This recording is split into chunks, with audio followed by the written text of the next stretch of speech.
Bonjour et bienvenue à ce nouvel épisode des Éco-Interviews. J'espère que depuis quelques semaines, vous appréciez les rendez-vous qu'on vous propose, les discussions, les conversations avec les professionnels et les acteurs du métier de la construction.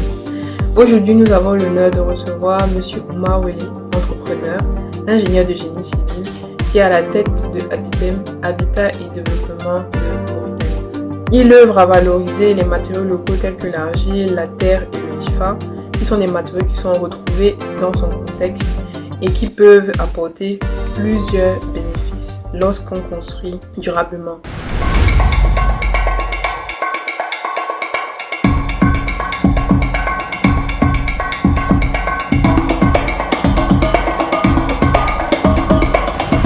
Bonjour Monsieur Oumar.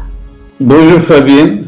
Ok, je suis très heureuse de vous avoir aujourd'hui et que vous ayez accepté de me consacrer ces quelques minutes pour qu'on discute de sujets très intéressants, notamment qui sont liés à la construction durable, domaine dans lequel vous œuvrez activement dans la Mauritanie et vous essayez vraiment de mettre en place un certain nombre de facilités pour véhiculer et vulgariser ces pratiques-là dans la région d'Afrique de l'Ouest. Donc vraiment très heureuse de vous avoir. J'essaye toujours de donner le lien que j'ai avec les personnes qui interviennent ici.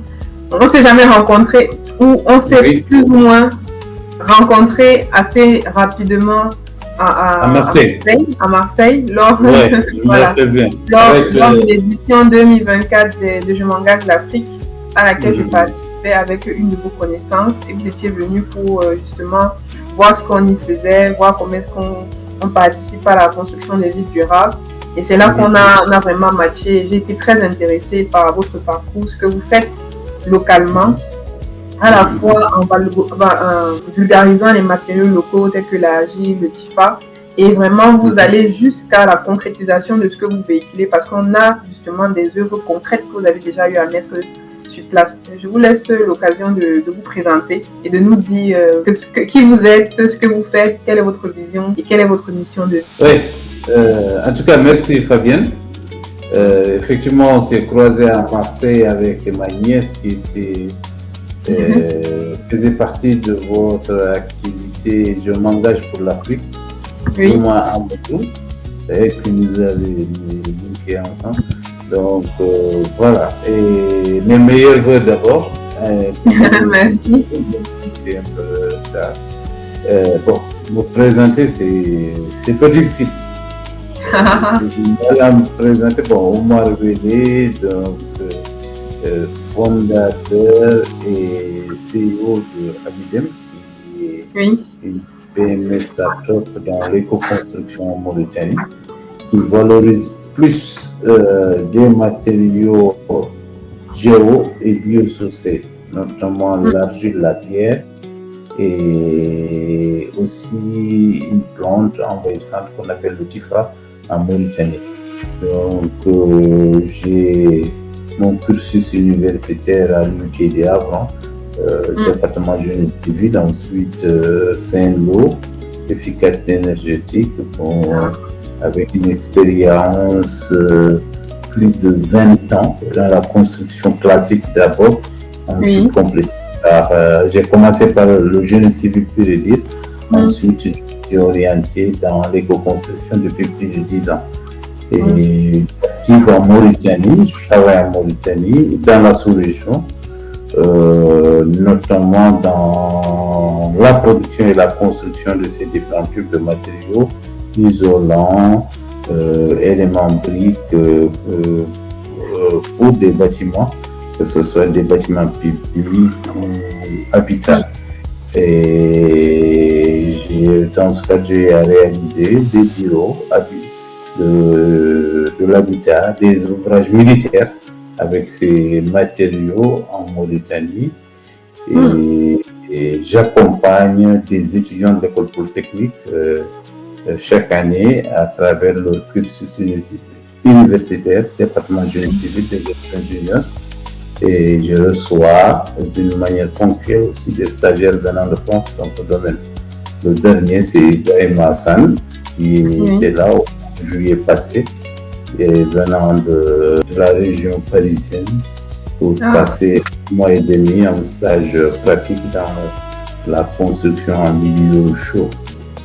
Et aussi, je participe dans des conférences, des rencontres sous-régionales en France sur les thématiques de l'éco-construction. Voilà, un peu. Et on a été primé à Made in Africa à Marseille, tout récemment à Belém, et Habitat équilibre bioclimatique en Mauritanie dans le milieu sahélien. Donc voilà un peu. Et ce que je note, c'est que vous êtes vraiment porté sur la transmission, parce que vous laissez la possibilité à certaines personnes de venir apprendre sur le terrain avec vous, et venant vraiment de partout dans le monde.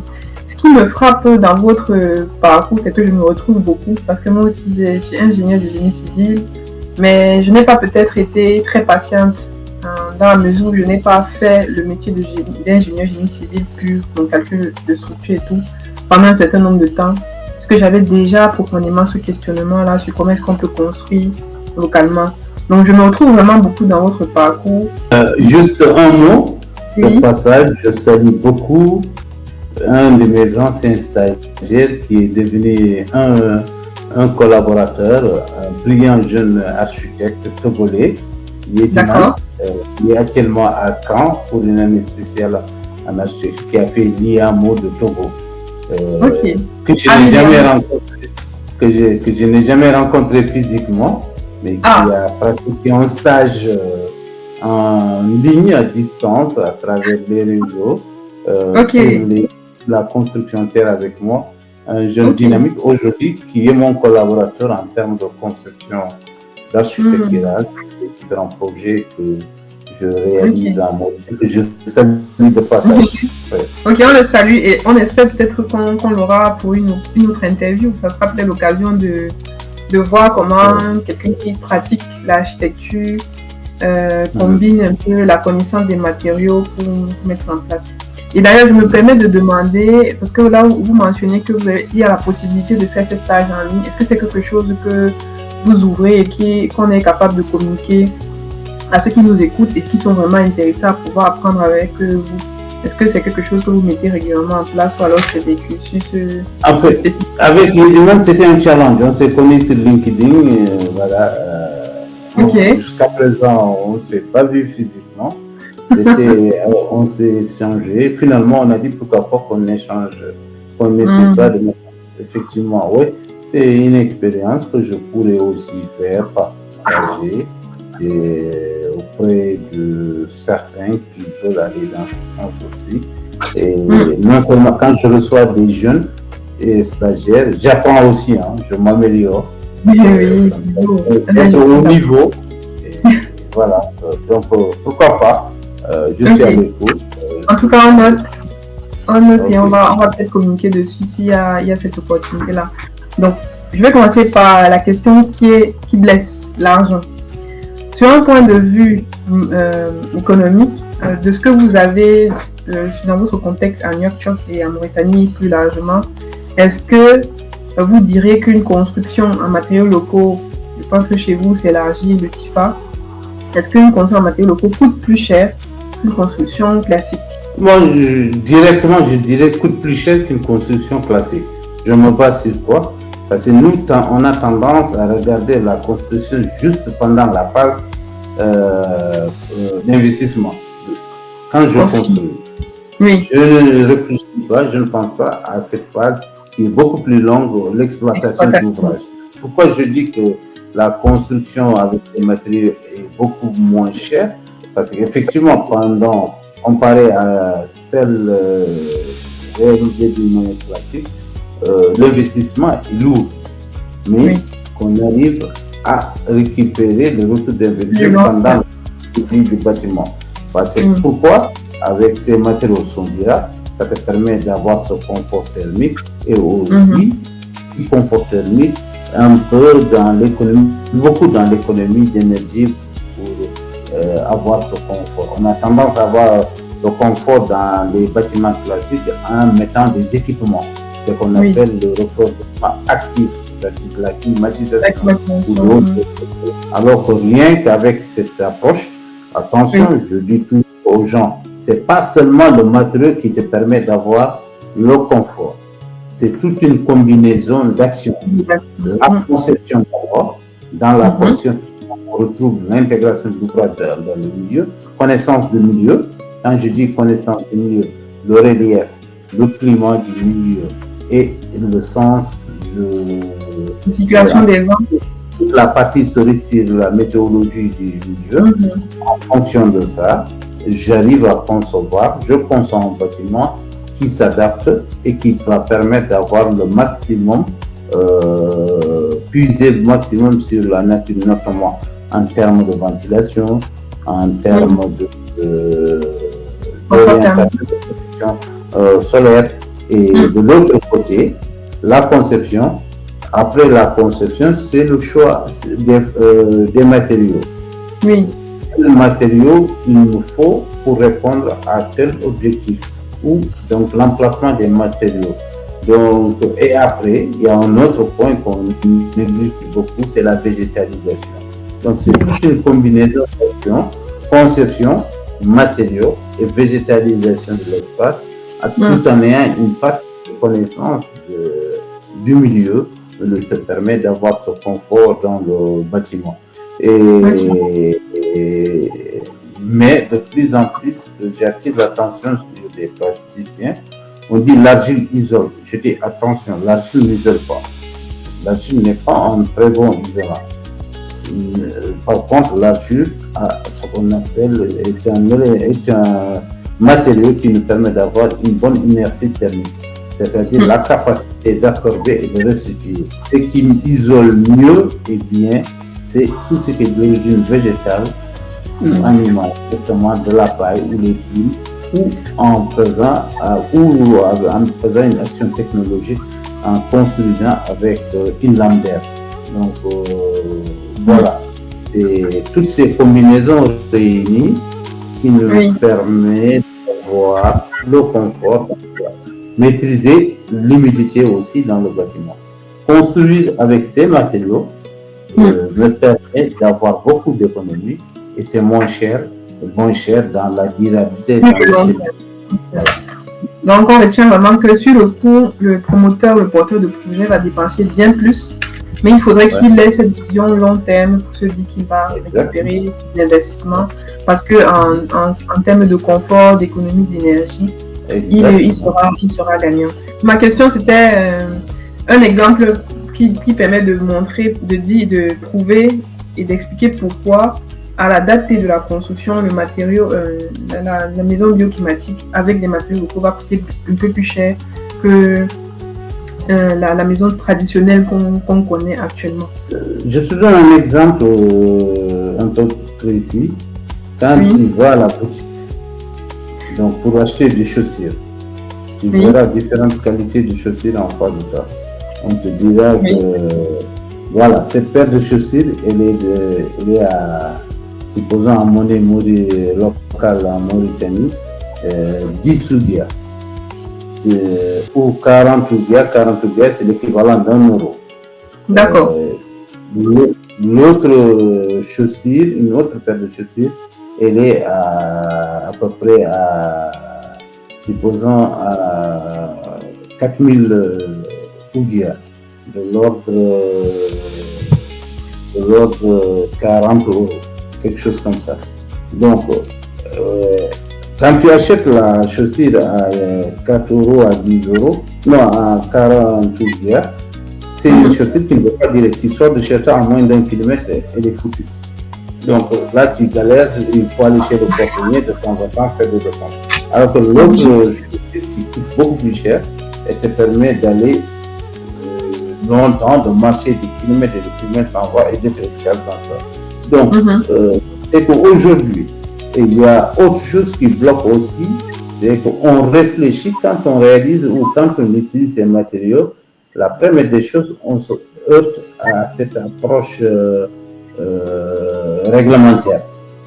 On est figé dans l'esprit, il nous faut de la réglementation, il nous faut des normes. Non, c'est que ces matériaux, d'abord, dans le temps ou avec le passé, ou même actuellement, c'est des matériaux qui fonctionnent avec des connaissances empiriques. et qui ont démontré leur puissance en termes de résistance mécanique, en termes de qualité thermique et durabilité dans le temps. Donc rien qu'avec des ouvrages qui ont été construits d'une manière empirique, c'est-à-dire on sait que ça marche, ça a été construit sans aucune réglementation norme, mais c'est des règles de bon sens et de bonnes pratiques que les gens ont mis en place pour construire ces ouvrages.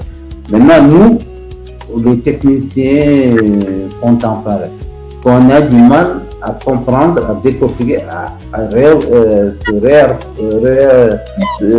reprendre ces compétences et les utiliser et à les utiliser dans la musique.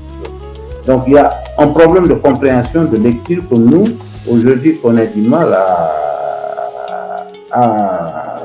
à savoir pour aller dans la réalisation. Donc c'est de se remettre en question, de mettre un peu à côté notre approche un peu figée et d'aller sur l'utilisation de ces matériaux et mieux comprendre ces matériaux. Plus on utilise, plus on travaille sur ces matériaux, c'est là où on pourra connaître la performance, l'intérêt de ces matériaux dans la construction et même leur durabilité. Dernièrement, j'ai vu que vous avez présenté un ouvrage que vous avez réalisé sur vos plateformes, qui était une très très belle maison, qui donne vraiment envie et qui permet de toucher du doigt concrètement ce qu'on est capable de réaliser avec ces matériaux, parce que très souvent, on va peut-être afficher ça à l'écran, très généralement les personnes se disent que ce sera moche, ce sera comme la maison du village, ce sera pas esthétique. Donc ça, c'est quelque chose que vous venez vraiment casser en montrant ce qu'on est capable de faire. Donc, quelle est la méthodologie de réflexion lorsqu'on fait ce type d'ouvrage et combien ça coûte, par exemple, la maison que vous avez réalisée, pour que les personnes qui nous écoutent aient au moins un ordre de grandeur et se disent, ok, donc si je veux une maison traditionnelle où je pourrais vivre avec ma famille, je vais peut-être mettre 20 millions de francs ou en fonction de la monnaie qu'on utilise. Donc, est-ce que vous pouvez un peu nous donner plus d'éléments concrets pour que les personnes se rendent compte que c'est possible, c'est accessible d'avoir des maisons qui sont belles, durables, écologiques? D'abord, cette maison, je suis d'ailleurs dans cette maison, là où je parle. Ah, très bien. Maison, et c'était d'abord un défi. Un défi parce qu'on a tendance, quand on veut réaliser ce genre de projet, on emmène un milieu rural. Bon, pour aller en campagne, c'est beaucoup plus intéressant. Et moi, avec l'équipe, c'était un défi de réaliser un projet en milieu urbain. On en a fait beaucoup de projets, notamment le centre d'entraînement des forces spéciales. C'était purement un objectif mécanique de résistance et d'autres bureaux, mais là c'était un challenge.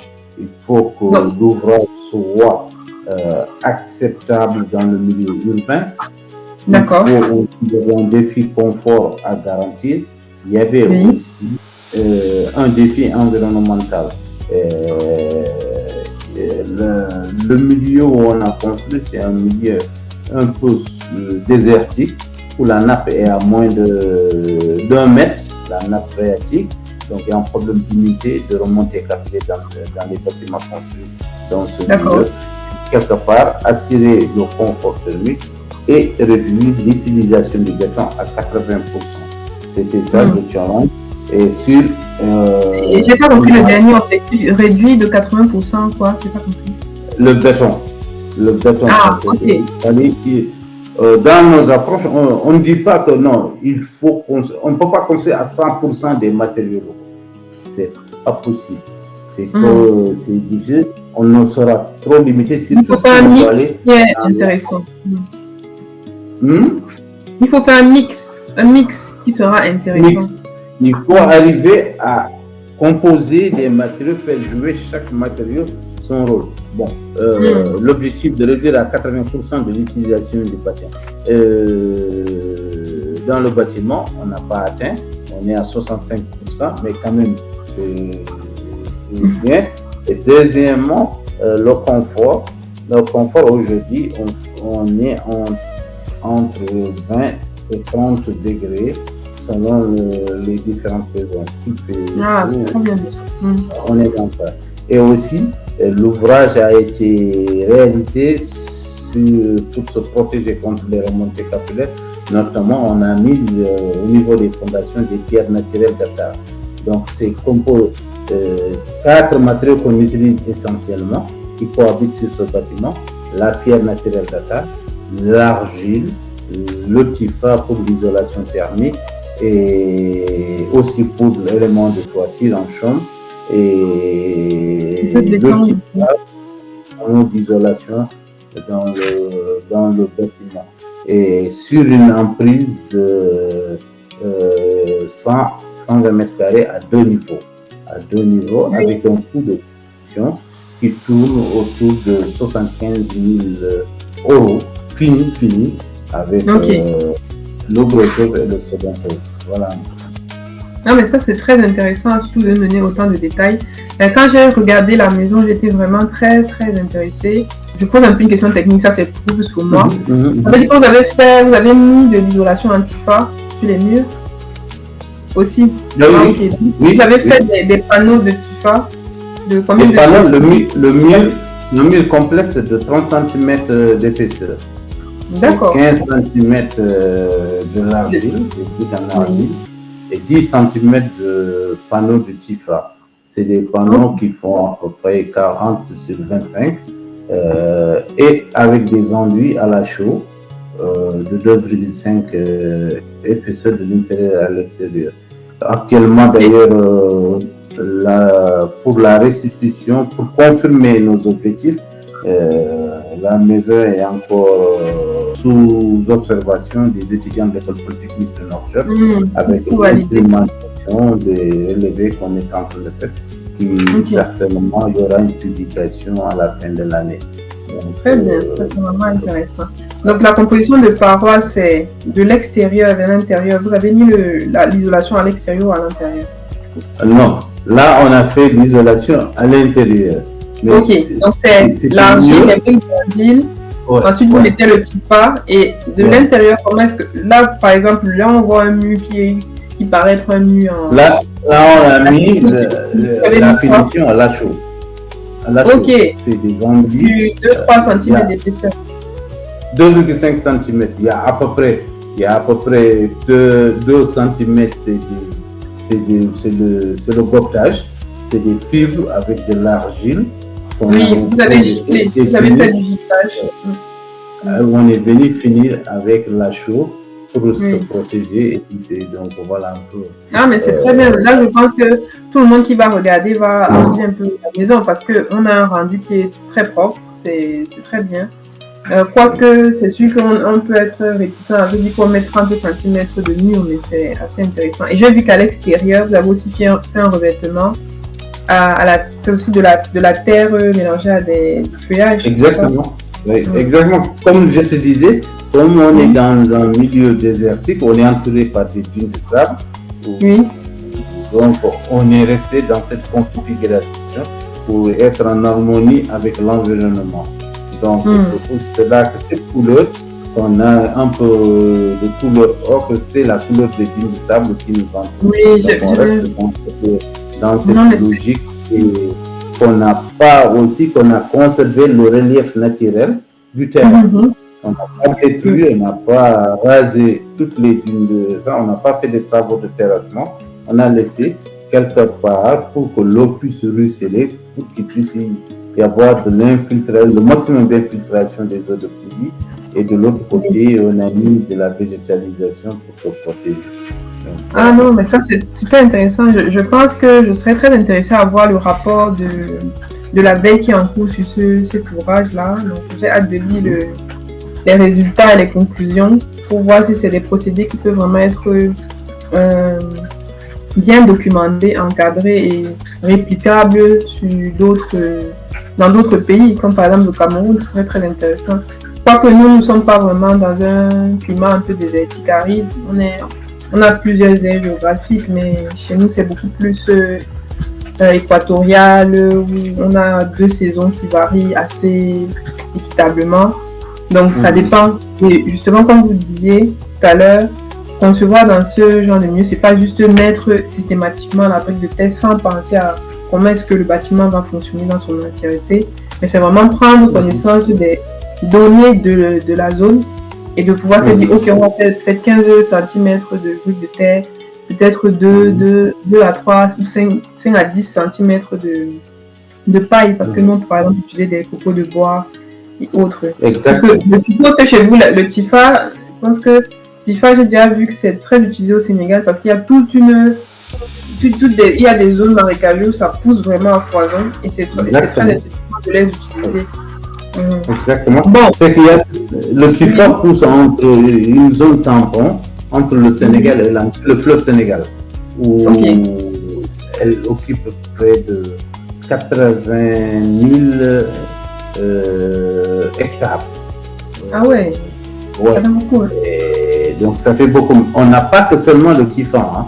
Dans d'autres régions de la Mauritanie, on a d'autres matériaux biosourcés, notamment la balderie, notamment du biosourcés provenant des palmiers dattiers, des fibres de palmiers dattiers, à l'intérieur du désert, dans les oasis aussi. Donc on a plusieurs sources de matériaux biosourcés en Mauritanie, mais au sud, effectivement, on a plus balderie et le Tifa. Ok, d'accord, j'entends bien. J'avais une dernière question, mais je pense que avec juste la démonstration de ce que vous avez présenté comme projet, ceux qui nous écoutent et qui étaient sceptiques se rendent compte qu'il c'est bien possible de construire avec des matériaux locaux et d'avoir un rendu qui est vraiment très esthétique et appréciable. C'est sûr qu'on a souvent beaucoup de réticences lorsqu'on veut construire un milieu urbain avec les matériaux locaux, mais je pense que la réponse est de dire qu'il faut trouver le mix. Ça veut dire qu'on peut faire peut-être une structure avec du béton armé, mais favoriser et encourager la mise en place du remplissage avec de la brique de terre et d'autres matériaux locaux pour faire l'isolation là. Donc, mais je vais quand même poser la dernière question. Qu'est-ce que vous, de votre point de vue et de votre expérience, parce que je suppose que vous avez rencontré plusieurs personnes, vous avez partagé votre connaissance, qu'est-ce que vous direz à quelqu'un qui hésite encore à se lancer dans une construction comme celle qu'on a vue là? En fait, qu'on soit client, qu'on soit opérateur économique, c'est-à-dire dans la mise en œuvre, il y a deux choses d'abord qu'il faut comprendre. Surtout dans la mise en œuvre, dans l'exécution, c'est d'avoir l'expertise et l'expérience. La première des choses. Il faut bien connaître le milieu, il faut bien connaître les différents types de matériaux avant de se lancer sur ce projet. On voit de plus en plus des gens, parce que je vois de plus en plus autour de moi, des vidéos qui tournent autour de bon, voilà, aujourd'hui je sais faire, comme je sais produire des briques, je sais construire d'une manière écologique ou bioclimatique. Attention, faire des briques c'est autre chose, construire c'est autre chose. Tout ça c'est des sciences, c'est des compétences à acquérir, soit par expérience, soit en allant à l'école comme vous, et voilà, ça demande une certaine quand même connaissance scientifique et expérience. Et de l'autre côté, quand on est client, on peut se lancer dans ces constructions. C'est simple. Tous les matériaux se valent. Il suffit de bien concevoir le projet et de choisir son entrepreneur ou l'entreprise qui l'exécute par rapport à ses compétences, et qu'à partir de là, bien choisir les matériaux, et chaque matériau, s'il est mis à sa place, s'il est bien choisi, il va apporter la réponse qu'il faut pour donner un ouvrage beaucoup plus vivable, durable dans le temps. Aujourd'hui en Mauritanie, notamment en Nouakchott, bien vrai que le béton est un excellent produit, mais on voit des maisons de moins de 10 ans qui sont complètement délabrées, fissurées de par-ci par-là, et souvent c'est des planchers qui tombent. Pourquoi? Ce n'est pas la faute aux matériaux, mais c'est beaucoup plus lié à la conception et à la mise en œuvre. C'est juste ça. Et tous ces matériaux, l'argile qui paille, c'est d'avoir des gens capables de mettre en œuvre et qui ont cette expertise de choix des matériaux et de choisir la position qu'il faut pour chaque matériau, que ce soit du biosourcé, du géosourcé, voilà le conseil. Très bon conseil. Donc, premièrement, pour ceux qui sont les clients, donc ceux qui veulent se construire, c'est de bien choisir la maîtrise d'œuvre qui va les accompagner, donc qui connaît ce qu'elle fait et qui va proposer un concept qui sera vraiment le plus adéquat possible. Et bien évidemment, faire des mixages de matériaux en fonction de ce qu'on retrouve localement et qu'on peut utiliser. Et ensuite, maintenant, comme vous étiez en train de dire, c'est que ces professionnels-là qui vont accompagner ces promoteurs de bien faire le travail pour que la mise en œuvre puisse durer dans le temps. Donc, on peut retenir ça comme mot de fin. Et j'espère que l'exemple que vous nous montrez, moi je vous ai connu, ça fait déjà 2 ans. Donc, je suis vos travaux depuis 2 ans. Mais ça fait bien plus d'une décennie que vous travaillez sur le sujet. Donc, c'est intéressant d'avoir des acteurs comme vous qui montrent que c'est possible et qui montrent du concret. Donc, on a hâte de voir les résultats. Donc, peut-être on va encore vous inviter pour que vous nous parliez un peu de ce que vous avez retenu dans la mise en œuvre de cette maison. Vous avez cité un objectif que vous avez lancé vous-même en termes de défi pour mettre en place cette maison et voir si vous étiez capable de la faire avec toutes les conditions que vous avez définies. Donc, merci vraiment de nous avoir partagé votre expérience, votre connaissance et j'espère que on aura plus de maisons bioclimatiques adaptées au contexte qui vont permettre à des personnes de vivre dans des environnements plus sains, plus confortables.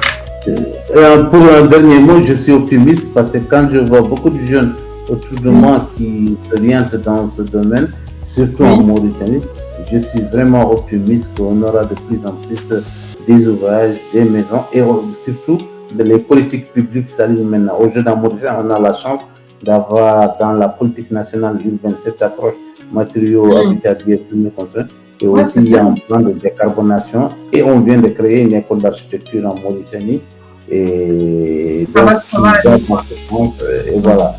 Je suis optimiste et merci de m'avoir convié à cette rencontre. Merci beaucoup. On va peut-être faire un croisement de connaissances. Donc peut-être que nous on viendra vous voir en Mauritanie, peut-être que vous viendrez nous voir au Cameroun qu'on essaie de faire des choses encore plus belles. Avec plaisir. Je travaille avec beaucoup de Camerounais autour de moi qui sont en avion, avec Idriss. Donc voilà, avec plaisir.